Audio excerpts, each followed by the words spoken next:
सेसाफानि बर' बाजाराव खुंफुं जानाय खुंगा 52थि बोसोरसालिया सेसाफानि आन्सलिक माइनाव फोरबोआ गाजा गोमजायै जोबनानै थांबाय।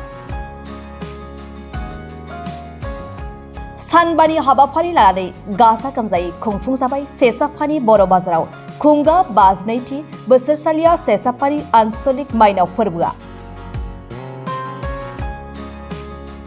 गाहाय जौसाङाव सानफ्रोमबोनि बेलासि समाव खेराइ मोसानाय आरो 16 अक्ट'बरनिफ्राय 18 अक्ट'बरसिम आइजोफोरनि मोसानाय बादायलायनाय आयदाजों लोगोसे 18 अक्ट'बरनि हारिमु मोनाबिलियाव हांख्रायनानै लाबोजानाय मुंदांखा मेथाइ रोजाबगिरि फुंबिलि बसुमतारी आरो कामेश्वर बर'नि मेथाइ रोजाबनाय आरो 19 अक्ट'बराव जाखांफु मुंदांखा एक्ट्रेस सुदेम सना रामसियारिनि हानजा मोसानाय आरो सोरां रिया नायजाब आफादनि बेसेन नाङै नायजाब दिन्थिफुंनाय आरो मैया जोबथा सान 20 अक्ट'बराव हारिमु मोनाबिलियाव हांख्रायनानै लाबोजानाय मुंदांखा मेथाइ रोजाबगिरि जेसि नार्जारी आरो कर्णामयी राभानि मेथाइ रोजाबनाय आयदाजों सेसाफानि आन्सलिक माइनाव फोरबोआ गाजा गोमजायै जोबनानै थाङो।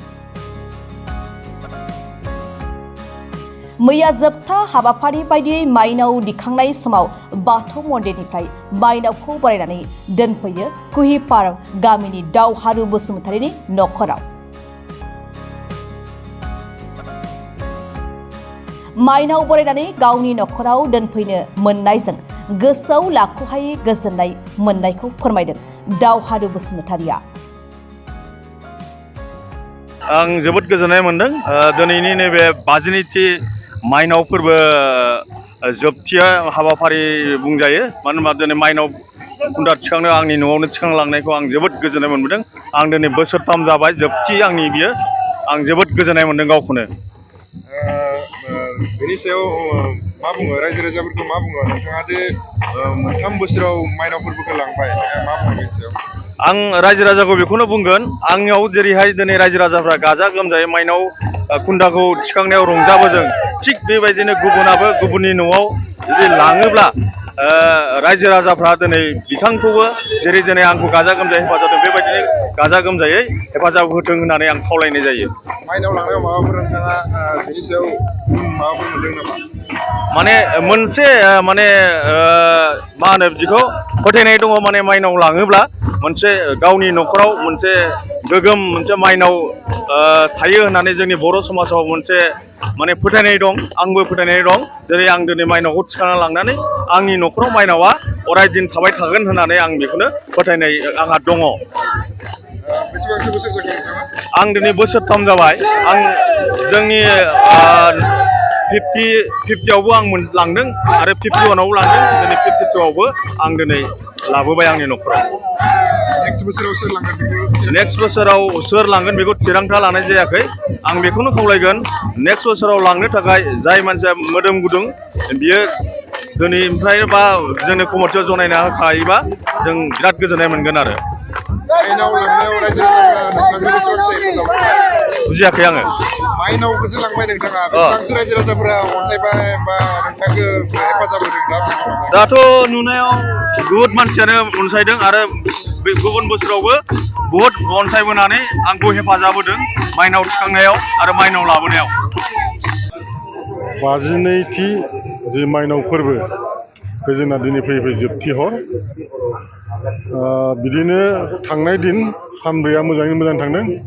खोब माने सान्थियै खोब माने डिसिप्लिनै जोङो गासै भक्तफोर एबा रायजो राजाफोरनि हेफाजाबाव जों बारग'नो हादों आरो खुनु दावराव दावसि गैया खुनु बिदि माने उसुबिदा गैयालासिनो जों बारग'नो हादों आरो आसा खालामो दिनै जोबथि हर बे हरावबो माने जोङो मोजाङै मोजां बारग'नो होननानै जों आसा खालामो। दा जोंहा माइनाव खोन्दोखौबो थिखांखाबाय ओरै ब्रह्मनि जि नियम दं बेखौबो जोङो दा जों फोजोबखाबाय। गथिखे जों दिनै मोनसे मोजां एसे एन्जयमेन्ट खालामगोन आरो रायजोफोरजों। बिदिनो गायक दं जेसि नार्जारी आरो कर्णा राभा आरो लकेल जोंहा देरहासार बसुमतारी बिथांमोना दङ। दा दिनै जोङो हरनि 10:30निफ्राय बे कालारफुल प्रग्रामखौ जों खालामगोन आरो।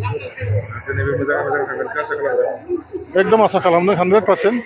माने नोंथांमोनाबो मिडिया हिसाबै मिथिगौ आरो जोङो रायजो राजाफोरखौ जा बिसास दङ गासैबो एरियानिफ्राय गोजान गोजान एरियानिफ्राय फैयो मोजाङै मोजां बेखौ माने जोंखौ सालायनायाव हेफाजाब होनायनि थाखाय जोङो खोब आसा खालामो नै दिनैनि दिनाव मोजाङै थांगोन आरो थांनाय सानब्रैसोआव जेबो जेंना जेंसिनि उसुबिदा जेबो गैया जेबो जेंना जेंसि जेबो गैया ओमफ्राय जोंहा माने ओरैनो फिसा फिसौ जोंहा ओरैनो दाउ खेला दाउदै खेला बे जादों बेनिफ्राय जेबो बिदि उसुबिदा गैया आरो मोजाङैनो मोजां मानसिफ्रा माने एन्जयमेन्ट खालामलांदों आरो बे बोसोराव साबसिन हामसिन थांबाय फुजाया बे बोसोराव साबसिन हामसिनानो जादों एसे डिसिप्लिना बांसिननो आवगोलनिफ्राय माने भलन्टियारफ्राबो आरो जोंनि मावथि जि आफादनि खोब गावसोरनि दायथ'खौ मावदों आरो बे जोंनिनो मोनसे बाथौ धोरोमनि जोबथि नेमखान्थि बाथौ फुजिनायनि जेरै जोंहा दिनै सेसापान आन्सलिक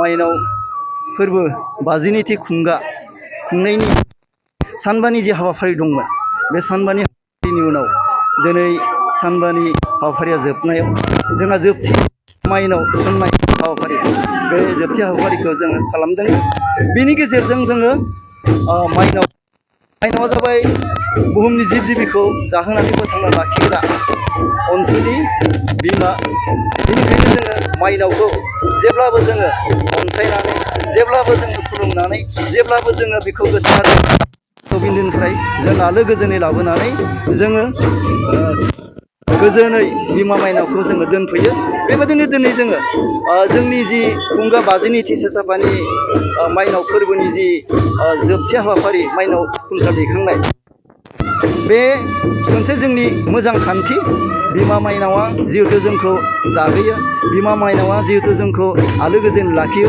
बेनिखायनो जोङो बिमा माइनावखौ लाबोनानै जोङो गोजोनै जोंनि इसिङाव माइ हेन्दो माइ बाख्रियाव जोङो दोनफैनानै अरायबो जोङो खेरायो खुलुमो